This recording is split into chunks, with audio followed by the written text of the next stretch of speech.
going to talk about one of the topics we often get questions about, which is hatching within drawings and the problems that it creates.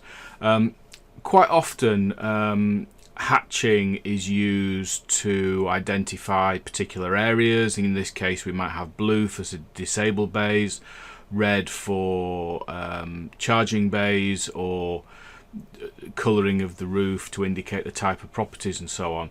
And when we load this into Lighting Reality, what happens is that it appears as a solid object, but then when we go and place columns in, what happens is the hatching sits above the items within the drawing, but not only the contours and the columns, but also often the results, so you can't see the results. So what I tend to do is to I create a layer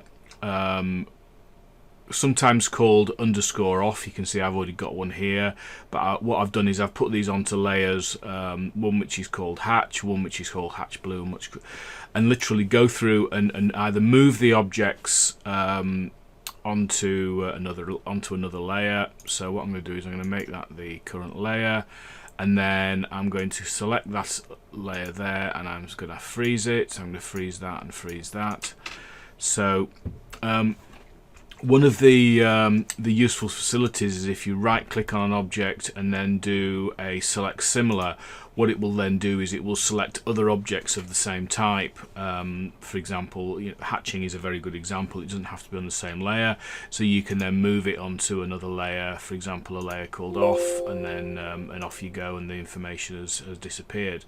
So we'll just freeze those two layers. I'm just going to save the drawing and then go back into Lighting Reality and then select reload, and then what will then happen is that the contours and the results are then visible again.